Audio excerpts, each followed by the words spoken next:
So tell me, if there is a day or a moment in your life you wish you can erase, what day would it be? Get ready, get ready, get ready.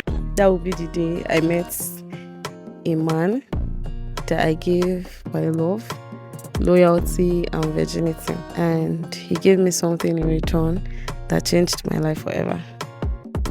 And honestly, if I had never found the courage to sit down here today, I probably would have carried it in silence till I died. Carry on. So I met this man in the most normal way you can imagine. He used to come around where I did my industrial training. Okay. At first, it was just greetings. Good afternoon, good morning. How are you doing? Nothing serious. He never rushed me. He was very slow with everything. So I thought he was the right one. So he started buying me snacks. Sometimes offering to drop me home when I'm late. Asking about my day. Making it look like he cared. And funny thing is, he never crossed any boundaries. He respected me 100%. If I said I was not comfortable with something, he backed off immediately. So in my head, I was like, this one is different. Not like I've had any experience before, but it just feels right with him. He started telling me things like, I don't just want to play with you. I want something serious with you. And as a young girl that was trying to do things right, that meant a lot to me. He will call at night just to pray with me. Yes, to pray with me and to also remind me my goals.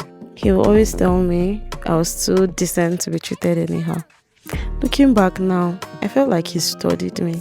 He knew exactly the kind of girl I was, and he became everything I needed to see. I didn't fall in love in one day. It was gradually and intentional because he made it feel right. See, there was even a time that I told him that I loved him, but I cannot have anything to do with him romantically until we get married. This guy held my hand and told me, I know, and that's why I respect you so much. I am not in a hurry, and I really want to do everything right by you. That statement alone broke every defense on my end. Because who says that and still have bad intentions? Wonder. He became part of my daily routine. Morning calls, afternoons, checking up on me, asking me if I've eaten, how I was, how my day was going. And that alone made me feel important. We are now 18. He calls me his everything. So I decided to give him. I gave this guy my virginity because I thought he was the one. Yeah. So when the day came, I didn't even feel like I was making a mistake. It felt like it was a decision I've made with someone I am going to spend the rest of my life with. Also, I thought. And that was the day everything changed. What happened? After I allowed this guy have sex with me, the effort started reducing. Not that deal, but the calls were no longer long as they used to be. The attention was not the same, and me, instead of stepping back, I decided to try harder. I thought maybe I was the problem, maybe I needed to do more to keep him. Then my body started changing. I was always tired, falling sick often, things that were not okay or proper, should I put it that way. At first I ignored it, but at some point I had to go to the hospital to find out what was wrong, what was making all those moments uncomfortable for me. So when I got to the hospital, it wasn't even something I was so worried about at first. I just thought it was stress or infection or something small that they could just give me medications right there and then. Then they did some tests, and the nurse that ran the tests kept looking at me in a weird way. And I was confused at first. After a while, she then told me to wait to see the doctor. So when the doctor came in, he was calm, too calm.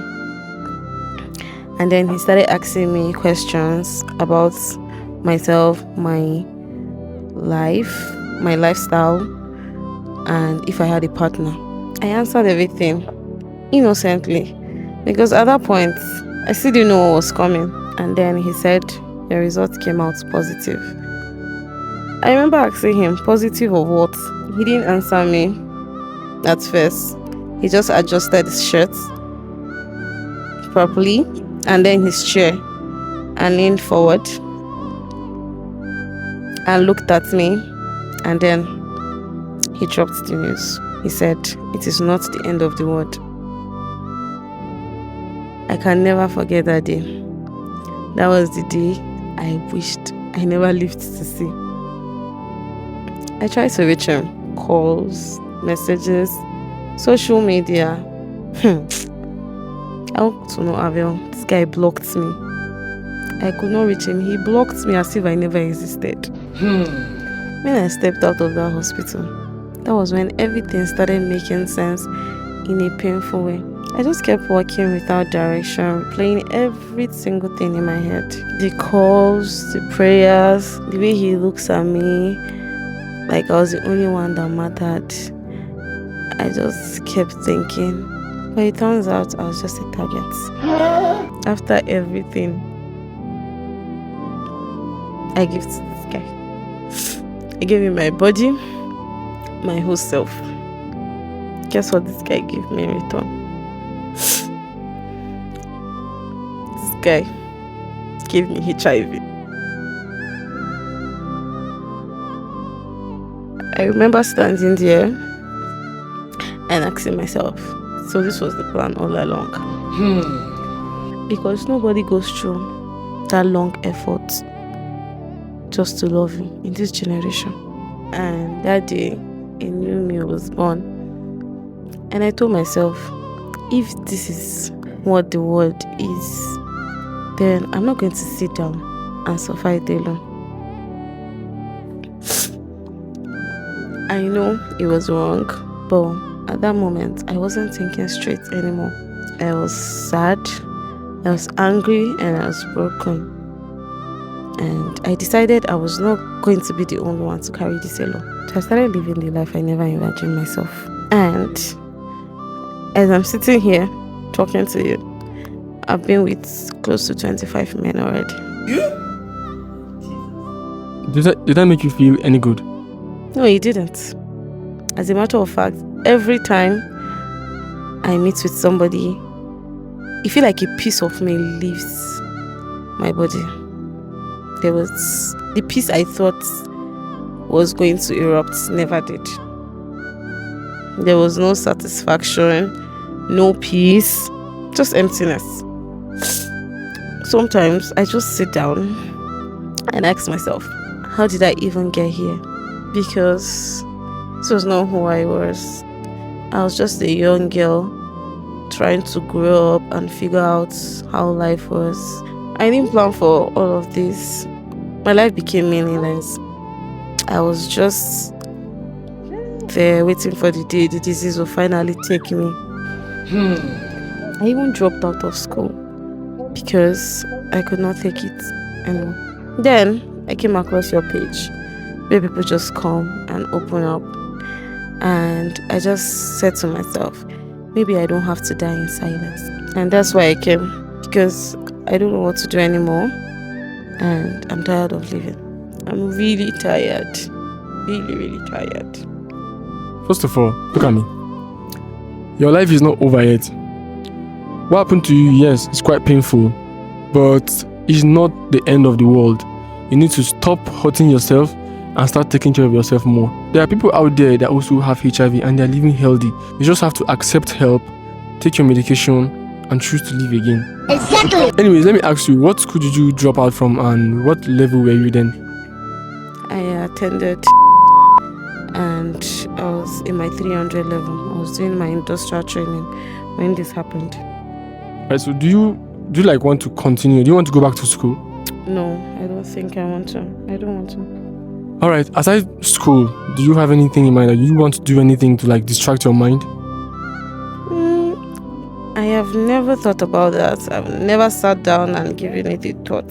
So before you figure that out, as you came and you saw I'm a student, and I don't know, I've decided I'm going to be giving you the sum of 100,000 naira to start something for yourself, just to keep yourself busy, just distract yourself from anything that is going to be pulling you down. You understand? All you need to do is just take your medications and just go about your daily life. Do you understand? You're going to be fine, I promise you. Thank you very much, sir. God bless you.